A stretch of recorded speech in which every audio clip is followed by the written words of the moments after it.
Linha direta com a Justiça aqui pela Rádio Bandeirantes. Hoje estamos ao vivo em youtube.com/Rádio Bandeirantes Oficial, acompanhando todos vocês aí, também as manifestações pelo nosso chat, hein? Participe conosco do programa, mande a sua pergunta, mande a sua dúvida.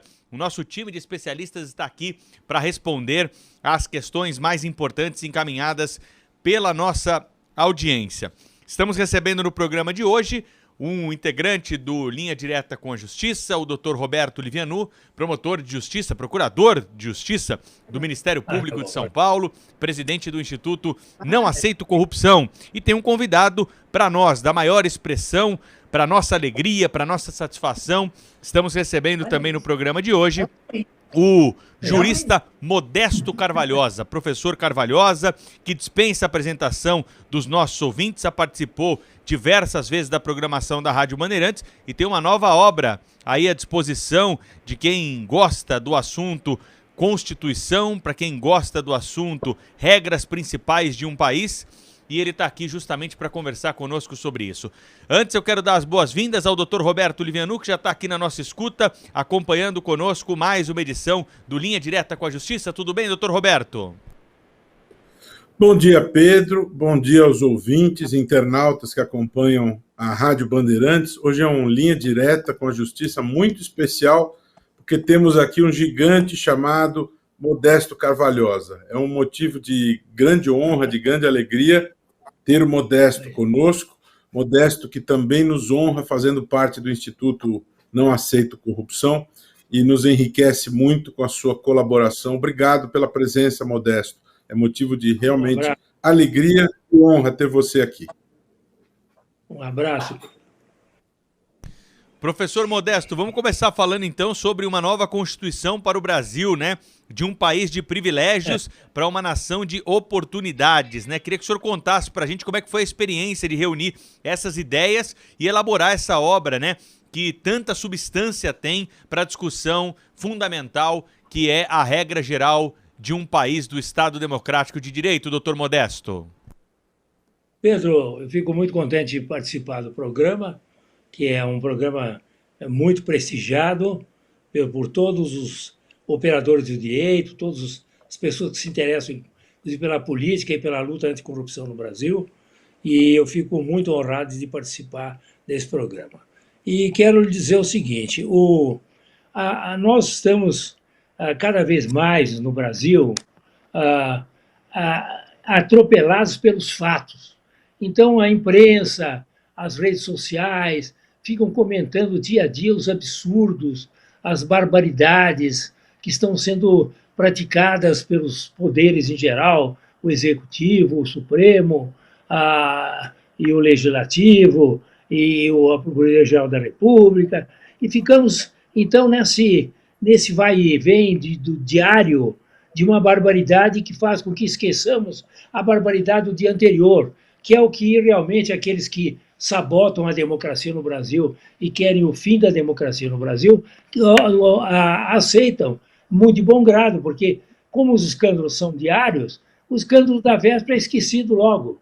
Então, assim, cada escândalo vai sucedendo e nós não temos capacidade de fazer uma análise geral das causas desse... Por que acontece isso? Por que o Brasil é um país que só anda para trás, um país de uma decadência econômica e social absurda. Agora, por exemplo, passamos para a 12ª colocação no ranking mundial de produto interno bruto. Por que nós temos essa crise dos 38 milhões de invisíveis? Por que criamos párias a cada ano, milhões de párias entre os jovens brasileiros que não têm nenhuma esperança? Quais são as causas? E eu fui procurar nesse livro, está espelhado isso, as causas de todo esse problema, que são causas desse governo ou são causas de todos os governos que ocorreram depois da redemocratização.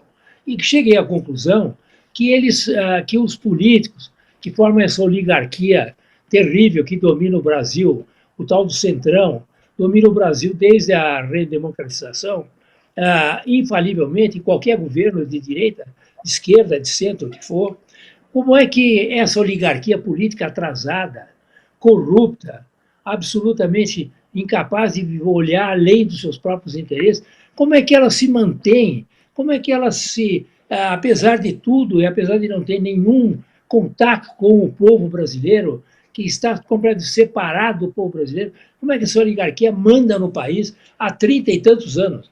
E eu fui descobrir isso, que era na Constituição de 88. A Constituição de 88 cria para essa oligarquia todos os poderes possíveis e afasta o povo do acesso à vida pública, através do filtro dos partidos, que os partidos, você não pode entrar na vida pública a não ser através dos partidos que são, à exceção de uns 2 ou 3, são partidos totalmente oligárquicos, totalmente dominados por donos de poder, por pessoas sem nenhuma idoneidade, nem política, nem moral. E então nós temos que verificar qual é a origem, qual é a causa e qual é o instrumento. O instrumento é a Constituição. Daí a razão porque, Pedro, eu fiz esse trabalho que tem quase 500 páginas, que é uma proposta de uma nova Constituição que destrua, que vai destruir, que vai acabar, desmanchar esse domínio oligárquico dessa partidocracia que existe no Brasil. Doutor Roberto, o Brasil precisa de uma nova Constituição, na sua opinião, também? Bom, primeiro eu quero mostrar aqui para todo mundo, fazer uma propaganda para o Modesto do livro, que eu tive a honra de receber, autografado, né? Eu quero dizer o seguinte: primeiro, é um privilégio para nós termos alguém com a inteligência, a cultura, a experiência acumulada do Modesto Carvalhosa que nos apresente este trabalho com um modelo de Constituição para o nosso país, atento às nossas necessidades sociais, políticas e econômicas. É um privilégio para o Brasil, né? Eu não tenho dúvida que, no mundo ideal, tudo isso que está colocado no livro do Modesto, eu não consegui ler ainda em todos os detalhes, mas eu fiz uma boa leitura para compreender o todo daquilo que propõe o Modesto, e concordo com a essência do que ele colocou aqui no livro. Eu acho que as ideias dele são excelentes. No entanto, eu me preocupo muito com a nossa conjuntura. Isso que o Modesto falou, dos escândalos que se sucedem e da rotina do absurdo que nós vivemos, né? Nós não podemos nos esquecer, Pedro, Modesto e todos e todas que estão nos acompanhando aqui. Em que país nós vivemos? Um país em que o líder do governo na Câmara, ele anuncia solenemente a defesa do nepotismo como política de Estado, não é? Nepotismo que era um sistema em que as famílias dominavam o poder, e eu diria que o nepotismo era algo comum na monarquia, cortes, consanguinidade no poder, né? Nós estamos vivendo no tempo da República meritocrática, impessoalidade é um princípio constitucional. Como é possível imaginar que o líder do governo na Câmara, que é investigado por improbidades cometidas em relação à churrascaria Fim da Picada, né, nos apresenta o nepotismo como uma política de Estado? Então, por que eu estou dizendo isso? Porque as ideias do Modesto são extraordinárias e eu gostaria muito de ter uma Constituição como essa no meu país. No entanto, existe um caminho, né, do ideal até a concretização de tudo isto. Como que nós poderíamos ter estas ideias, esta utopia, este novo modelo de um Estado respeitoso à sociedade, em que a democracia é algo real, para a concretização, tendo em vista que nós temos um conjunto de representantes que exercem o poder visando o alto benefício. Isso não é um achismo, isso é constatação de relações nacionais. O Latino Barômetro, no seu último informe oficial, aponta esta conclusão. Dos 18 países da América Latina, o Brasil está em último lugar. Na visão dos brasileiros, quem detém o poder no Brasil usa-o visando o alto benefício. Quase todas as pessoas ouvidas têm essa percepção. Então, diante dessa realidade, eu me preocupo muito, porque nós temos uma Constituição de 88, a chamada Constituição Cidadã, que tem um conjunto de regras. Modesto propõe uma mudança importante, um modelo disruptivo de Constituição, com uma série de inovações extraordinariamente importantes, como, por exemplo, a incorporação das candidaturas independentes, que eu acho uma inovação, um avanço civilizacional fundamental que esteja incorporado na Constituição, por exemplo, né? Mas e para que isto aconteça, né? E o meio do caminho, porque quando você apresenta um projeto de lei, qualquer propositura, as coisas se deturpam. Veja-se o exemplo, e eu encerro por aqui para não falar demais, veja-se o exemplo, Modesto, do projeto de lei 10877, em que o deputado Roberto de Lucena, do Podemos de São Paulo, corretamente, com bons propósitos, com bons objetivos, ele quis atualizar a lei de improbidade administrativa, uma lei que vai completar em junho 29 anos de vigência. Ele teve um trabalho de uma comissão de juristas, apresentou boas ideias, um projeto saudável na sua essência, e lá o relator da comissão apresenta um substitutivo absolutamente devastador. Aquilo que está no substitutivo é o esmagamento total e absoluto da lei de improbidade. Então, no meio do caminho, as ideias, elas se deturpam. Veja as 10 medidas que você apoiou, né? Cujas ideias centrais eu apoiei também. Veja no Congresso Nacional no que elas se transformaram, né? Então, eu me preocupo muito. Aquilo que você colocou no seu livro, eu gostei muito do que eu li, né?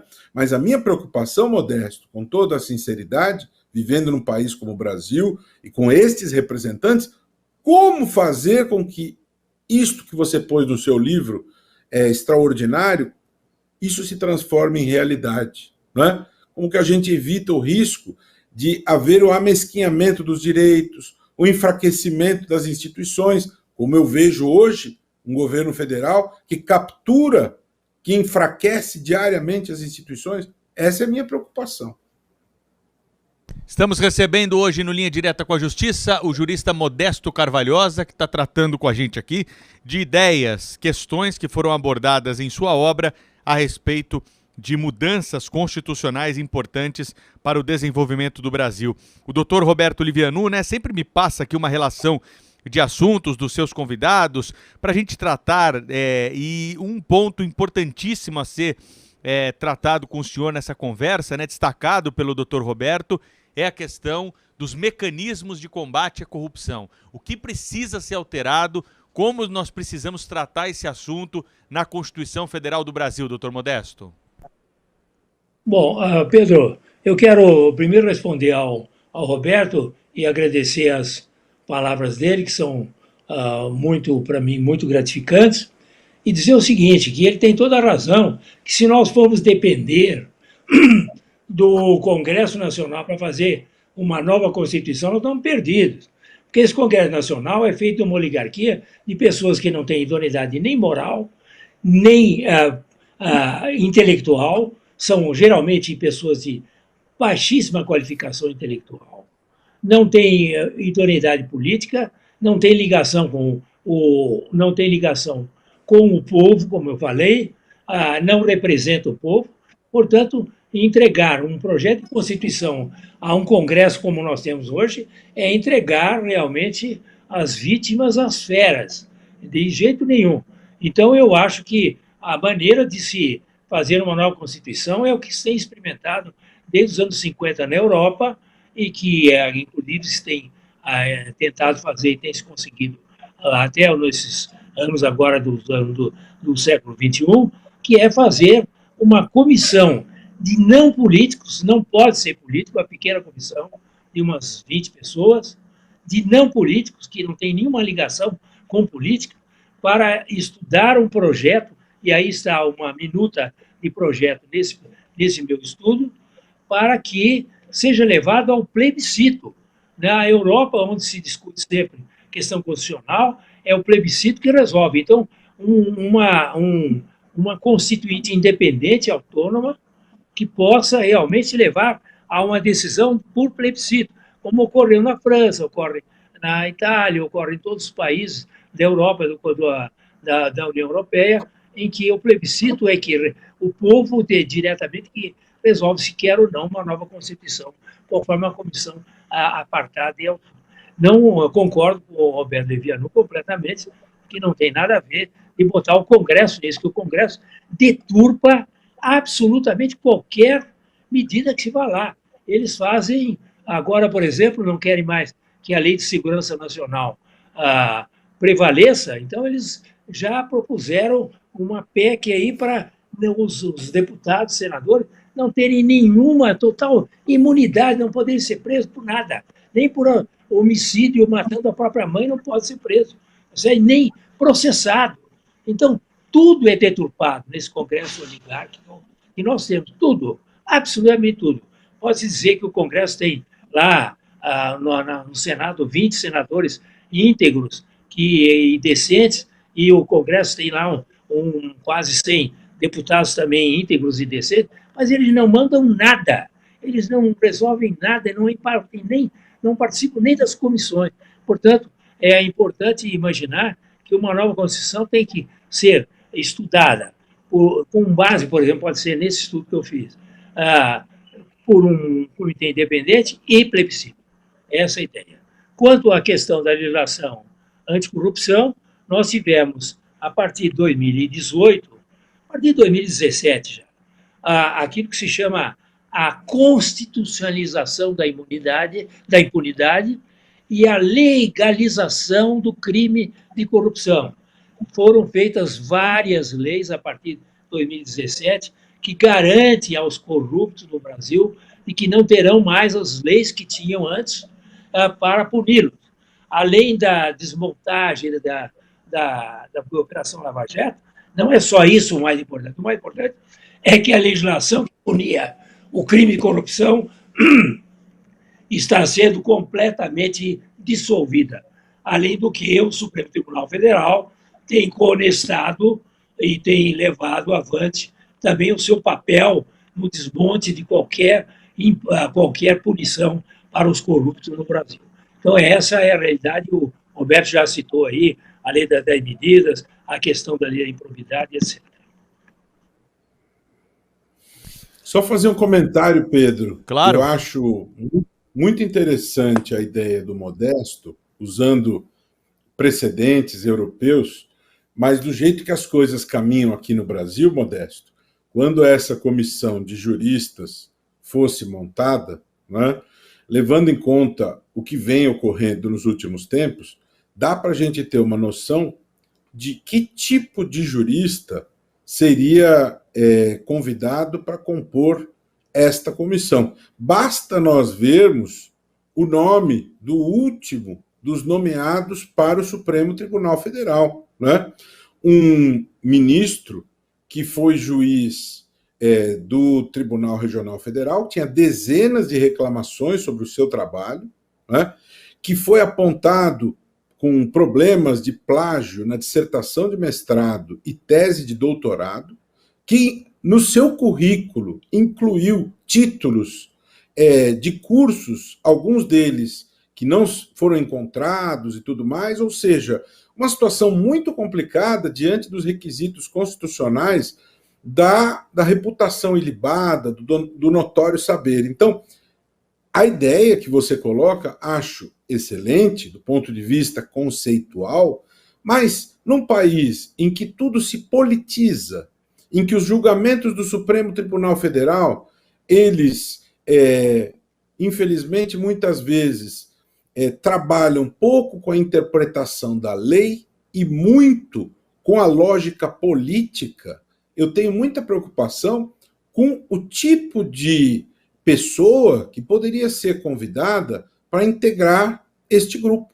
Porque se estes juristas, entre aspas, independentes, forem pessoas escolhidas com manipulação, por exemplo, do Centrão, que você referiu, né? Veja o que nós vivemos no Brasil. o presidente da Câmara dos Deputados do Brasil é um indivíduo denunciado criminalmente por corrupção. Existe uma denúncia criminal por corrupção contra este senhor, conhecido em Alagoas como uma pessoa das rachadinhas, né? Então, isso é muito preocupante. Eu gosto muito da ideia, né?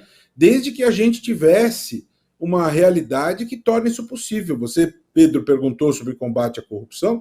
Olhando o índice de percepção da corrupção da Transparência Internacional, a gente percebe aqui na América Latina, o Chile e o Uruguai têm situação muito melhor que a que nós temos no Brasil. Talvez no Chile, talvez no Uruguai, se conseguisse, hipoteticamente, construir esta comissão desses juristas independentes, mas aqui as coisas estão tão complicadas, tão difíceis, né?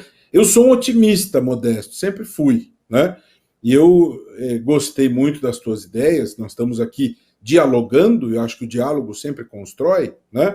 Eu gostaria que a gente encontrasse um caminho para ter esta possibilidade de avançarmos. Eu vejo virtudes na Constituição de 88, mas eu acho que isso que você propõe aqui tem uma série de avanços, né? Nós temos problemas graves na República hoje, nós temos uma máquina estatal gigantesca, inchada, né? Nós temos partidos políticos que se atrofiaram com o passar do tempo, né? Que se encastelaram no poder, que usurpam o poder que eles detêm, e você propõe ideias aqui importantíssimas que quebram esses monopólios, né?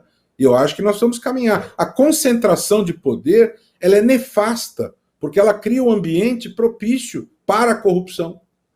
E você traz ideias que ajudam a dissolver isso.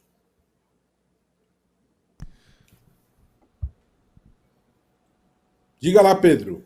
O doutor Modesto acho que quer complementar alguma coisa aí, por favor, doutor Modesto. Eu gostaria de falar exatamente o seguinte: eu acho que não devia ser uma comissão de juristas, não. A comissão podia ser de pessoas da sociedade que não têm necessariamente ligação nenhuma com o mundo jurídico. O que podemos ter é como uma comissão, porque uma Constituição é um instrumento do país, que é um instrumento político, ele não é um instrumento jurídico. A Constituição é uma declaração política do país. Portanto, é a cidadania que deve compor essa comissão. E eu até, você falando, não tinha tido essa ideia antes, Roberto, mas eu acho que, por exemplo, nós vamos fazer o que a França faz atualmente. Quer dizer, ela tem que tratar de um assunto polêmico, por exemplo, a questão do meio ambiente e do clima. Quais as medidas que têm que ser tomadas efetivas, reais, para combater o clima? Ele faz o seguinte, ele inscreve, as pessoas se inscrevem para fazer parte da comissão e depois há um sorteio de quem participa da comissão. Então, vamos dizer, essa comissão famosa do meio ambiente, que foi feita agora lá na França, já concluído o seu trabalho, tinha, por exemplo, 5.000 candidatos para participar como membros da comissão. Então, dentro das cidadanias, podia ter político nenhum no meio. Então, o que acontece? Daí fizeram um sorteio e desse sorteio da cidadania, 150 fizeram esse documento extraordinário do meio ambiente, que foi apresentado ao presidente da República, que era composto de cidadãos do interior de Paris, cidadãos que um tinha 16 anos, o outro tinha 85 anos. Quer dizer, uma gama de profissões, de idades, de expectativas e de valor completamente diferentes. Então, essa é uma ideia que pode ser feita. Você faz uma proposta de uma comissão independente, autônoma, em que se inscrevam e faz uma comissão. Você tem a garantia aí de uma certa neutralidade e de não levar só jurista. Eu aqui sou advogado há muitos anos, há décadas, e você é um grande promotor de justiça e sabe muito bem que a classe advocatista está dividida entre aqueles que são a favor vamos dizer, do pessoal aí do PT, os que são a favor do pessoal do governo atual, os que estão no meio que defendem a Lava Jato. Há uma divisão muito grande no meio jurídico. Eu acho que deve ser evitado o meio jurídico para fazer essa proposta. Eu acho que tem que ser a cidadania, por definição, que deve fazer esse documento político que é uma nova Constituição para o Brasil.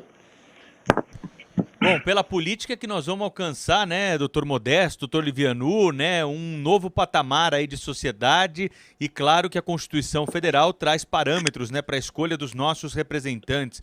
Os partidos políticos, implantação de candidatura independente, tem muita coisa em discussão, né, a respeito de uma reforma profunda político-partidária. Qual é a importância dessa reforma para o combate à corrupção e para o desenvolvimento do Brasil, hein, doutor Modesto? Bom, a corrupção no Brasil, ela é institucionalizada na Constituição de 88. Então, por exemplo, você tem a reeleição. Não pode haver reeleição. No Brasil não pode haver reeleição. O camarada entra lá na presidência da República, ele só pensa em reeleição. Então faz todo jeito de corrupção para ser reeleito. Assim, os deputados, vereadores, etc., etc., prefeitos, governadores, querem só ser reeleitos, então acabar com a reeleição. Tá certo? Depois, as pessoas que são eleitas para cargos no legislativo, vereadores, deputados, não podem participar do governo, porque eles, o que fazem? Eles são eleitos para serem representantes do povo nos parlamentos e já entram logo no Poder Executivo para roubar as verbas que tem lá nos entes públicos que eles tomam conta. Eles, os seus prepostos. Então não pode haver isso, tá certo? Deve haver o voto distrital puro. O voto proporcional que existe hoje é um voto absolutamente, é uma maneira de votação absolutamente absurda. Quer dizer, o voto proporcional faz com que o jeito de ser candidato, por exemplo, no estado de São Paulo, ele nem conheça os seus eleitores, ele vai para os cabos eleitorais, compra todo mundo e é eleito por uma massa de eleitores que nem sabem quem votou. Nós temos que ter o voto, como em todo país democrático, o voto distrital, ou seja, uma determinada área geográfica e eleitoral em que o candidato tem que prestar contas e tem que bater na porta em porta dos eleitores para dizer que é candidato e como é candidato.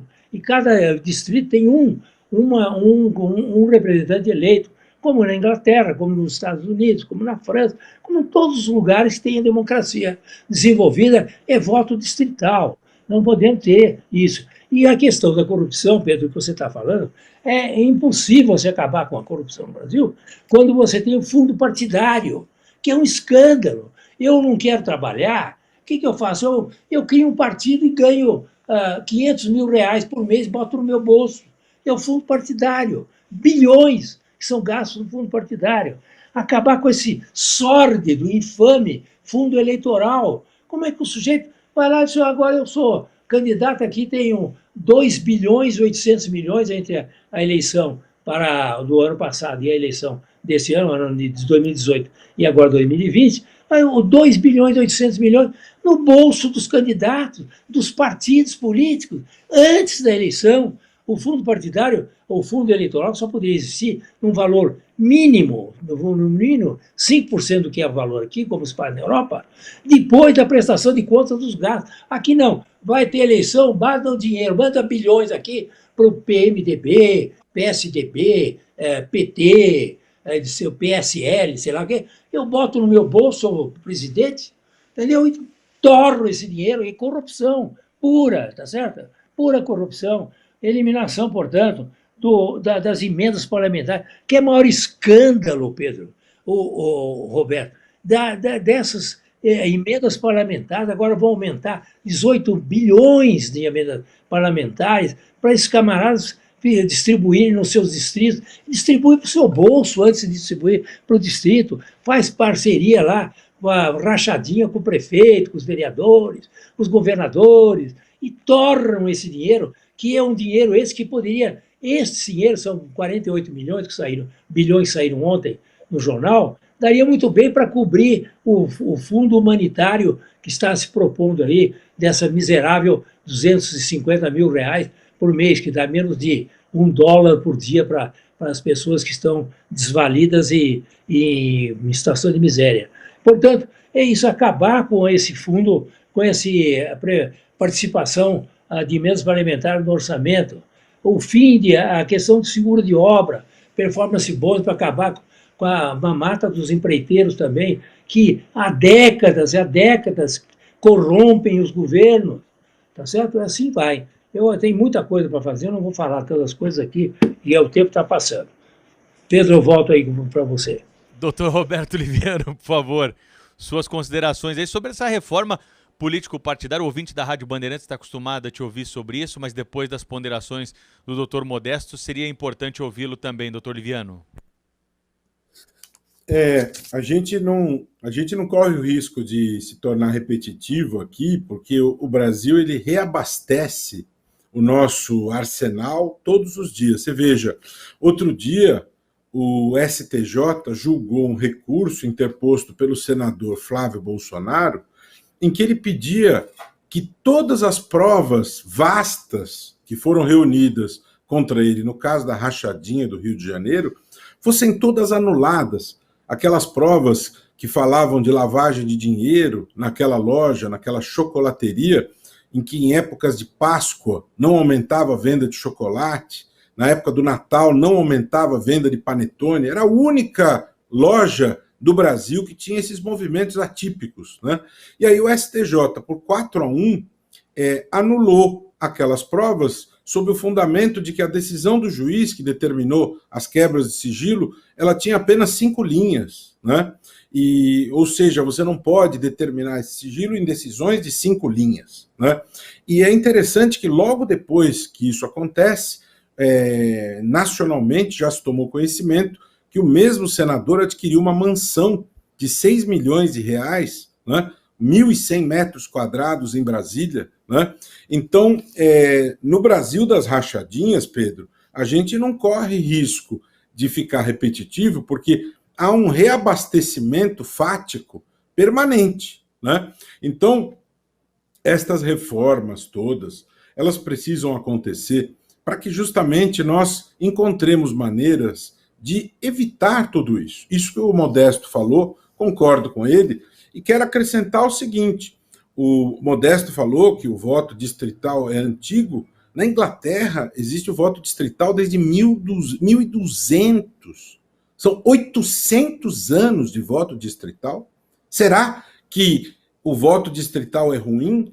800 anos sendo aplicado na Inglaterra e a prosperidade que nós observamos lá, será que é um sistema ruim? Por que se corre tanto do voto distrital aqui? Porque é um sistema em que o poder de corrupção nas eleições diminui, porque você aproxima o eleitor do eleito, né? Ou seja, é um sistema importante, é um sistema positivo. Modesto falou do fim da reeleição, que está incorporado na regra do jogo. Eu há muito tempo falo do quanto é nefasto para a cidadania as reeleições infinitas que você tem no legislativo. Tem gente que está aí 6, 8 mandatos seguidos, sem limite. Aliás, eu vejo muitas pessoas que apoiam o presidente, têm direito de apoiar, né? Aí você vê o cientista Miguel Nicoleles está dizendo hoje em matéria publicada no UOL que nós estamos correndo o risco de ter uma crise sanitária sem precedentes, podendo atingir 3.000 óbitos por dia por uma má gestão da crise da pandemia. E eu vejo essas pessoas falando Bolsonaro 2022. Mas espera um pouquinho, não precisa primeiro controlar a pandemia? Não precisa primeiro cuidar do problema sanitário? Que o Brasil está com números trágicos.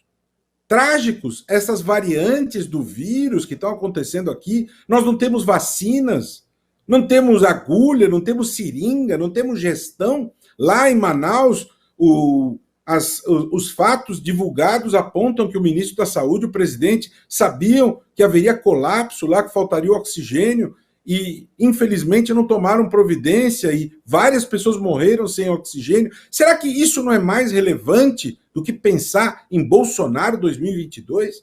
Isso é de causar perplexidade, né? E essas reeleições infinitas no legislativo também são de causar perplexidade. Se você pegar os casos de pessoas investigadas e processadas por corrupção, aliás, essa comissão que debate a mudança da lei de improbidade, Modesto, 1/3 dos que debatem são processados por improbidade. E não se constrangem com isso. Inclusive entrevistados, não, eu não tenho nenhum impedimento em debater esta nova lei pelo fato de estar sendo processado. Inclusive encaminhando no sentido de uma lei mais suave. Ele não vê problema nenhum em querer uma lei mais leve, estando processado por violar esta lei, né?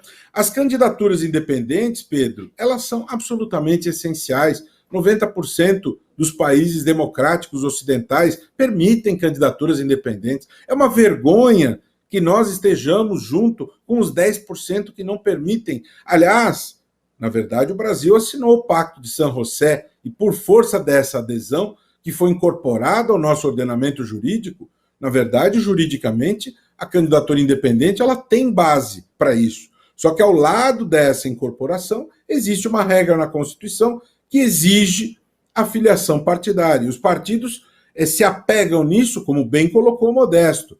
Por quê? Por causa do fundo eleitoral, por causa do fundo partidário.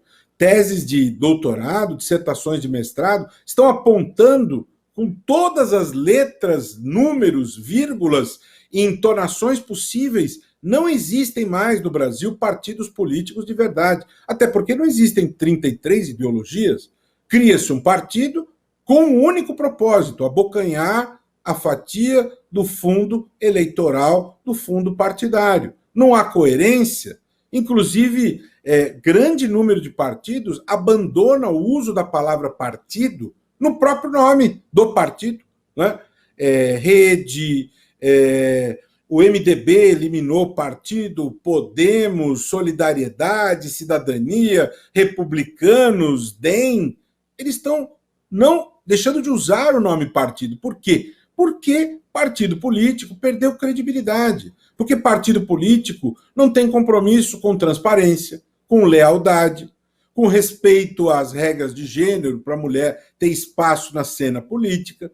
Partido foge da ideia de compliance como o diabo foge da cruz, né? Isso não é aceitável, não é razoável, porque o partido político tem obrigações perante a sociedade, perante a cidadania, né? E isso deve ser respeitado, isso deve ser observado pelos partidos.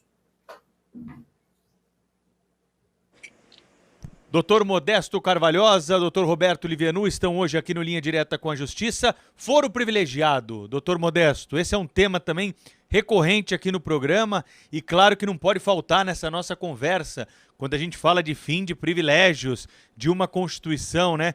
Como que esse assunto tem de ser tratado daqui para frente? Foi necessário um entendimento do Supremo Tribunal Federal para restringir o benefício que era muito utilizado por autoridades investigadas em todo o Brasil, doutor Modesto. Bom, a questão aí do foro privilegiado, existe no Senado uma lei, um projeto de lei aprovado pela Comissão de Constituição e Justiça em caráter terminativo e que o líder, que aí o Roberto até falou o nome dele, o líder, quer dizer, mencionou, não falou o nome, mencionou, líder do governo, sabota e exige que o plenário decida sobre esse assunto. Então, assim também é PECs acabando com foro privilegiado e outras coisas, mas o que é mais importante é que o foro privilegiado é uma vergonha absoluta. O Supremo Tribunal Federal, ao acabar com o foro privilegiado, ele mandou todos aqueles que ele achava que não tinham foro privilegiado para a Justiça Eleitoral, para que a Justiça Eleitoral iniciasse os processos crime e o processo de penalização dos demais políticos, o que é uma excrescência absoluta em matéria jurídica, dá à Justiça Eleitoral o encargo de processar criminalmente políticos. Então, ele se livrou de um excesso de processos com foro privilegiado, mas se livrou jogando na Justiça Eleitoral, ou seja, protegendo os políticos dentro da Justiça Eleitoral para que jamais sejam processados e jamais sejam julgados e condenados. E também o foro privilegiado, eu quero lembrar que o Supremo Tribunal Federal, há anos, tem lá 40 e tantos processos de políticos já com o processo em vias de ser levado a plenário, que ele não leva.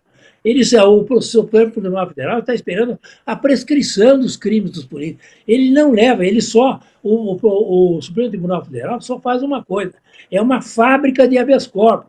Então, todos os políticos, todos os corruptos, empresários, empreiteiros corruptos, etc., vão lá ao Supremo e conseguem liberdade, conseguem trancamento das suas ações.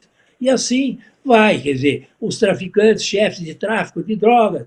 E assim, o Supremo Tribunal Federal é uma máquina de concessão de habeas corpus, mas jamais vai julgar, dentro do foro privilegiado, sequer vai julgar os políticos que estão lá, os 40 e poucos, que ele mantém lá como realmente dignos desse privilégio. Portanto, é essa a situação que nós temos hoje, impunidade absoluta das leis que estão sendo desmontadas e da parte do Supremo Tribunal Federal. E o pior, Pedro, Doutor Roberto. o pior é quando a fábrica de habeas corpus ela é visitada pelo senhor André do Rep, líder máximo do tráfico, e ele sai do presídio pela porta da frente por determinação do ministro Marco Aurélio, né? Que inclusive teve o habeas corpus requerido por ex-assessores seus, que foram distribuindo habeas corpus e foram caindo para outros ministros, eles continuaram distribuindo até cair para o ministro Marco Aurélio, né? Quando o uso da fábrica ele acontece dessa maneira, Modesto, a coisa fica ainda pior, né?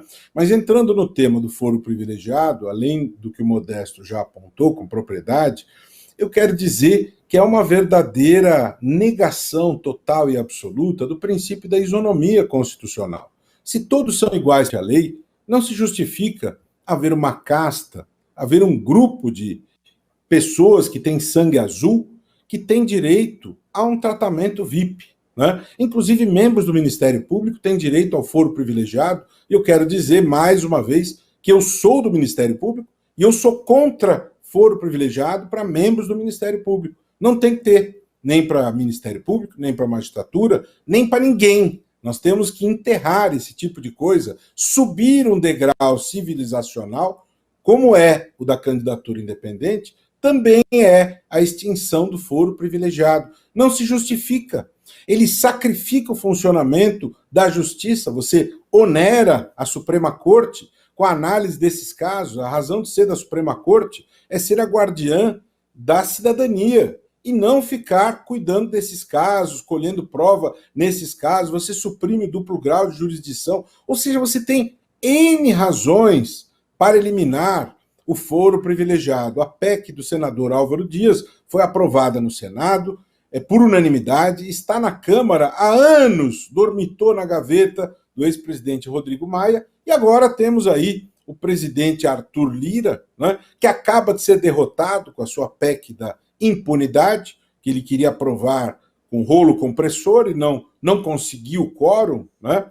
Ele tem aí, vai ter a pressão da sociedade exigindo novamente que esse tema seja apreciado, assim como a prisão após condenação em segunda instância, assim como a reforma política, assim como a reforma eleitoral, assim como todos os temas que demandarão a pressão da sociedade para que haja realmente a análise de tudo isso. Ou seja, chega de foro privilegiado, chega de negação do princípio da isonomia. Nós precisamos avançar, nós precisamos ter estes degraus superados para termos um combate à corrupção melhor. Doutor Roberto, estamos chegando ao fim desse bloco aqui. Antes da gente se despedir do senhor, doutor Modesto, queria saber se o senhor tem mais alguma questão para ser abordada com o nosso convidado. Na sequência, teremos o doutor Francisco Miné, a doutora Marta Geller aqui no Linha Direta com a Justiça. Por favor, doutor Liviano. Não, eu acho que conversamos muito bem sobre esses assuntos. Quero mais uma vez dizer da alegria de ter o Modesto aqui e ponderar que as pessoas precisam realmente estar acompanhando esse processo todo, porque o Modesto já apontou, de uns anos para cá, nós estamos vivendo este processo de leis que vão sendo construídas, reações no sentido de blindar os políticos. E nós não podemos permitir que se repita o que ocorreu na Itália pós Mãos Limpas. Isso dependerá da reação da sociedade. Agora, a bola da vez é a lei de improbidade, principal lei que o Ministério Público usa para o combate à corrupção. Então, muita atenção em relação a isso, vigilância da sociedade para que os retrocessos não nos levem à mesma situação vivida pela Itália. Mais uma vez, uma grande honra, uma grande alegria ter o querido e valente Modesto Carvalhosa junto conosco aqui, este brasileiro que nos honra e que traz a sua importante contribuição na discussão desse tema tão relevante para a evolução do país. Professor Modesto, foi uma honra recebê-lo aqui, viu? Um grande abraço, volte sempre aqui ao programa. Obrigadíssimo, Pedro. Muito obrigado. Um abraço. Doutor Modesto Carvalhosa conosco aqui no Linha Direta com a Justiça. Que papo gostoso, né? Que papo agradável. O doutor Roberto Livianu também volta no próximo programa.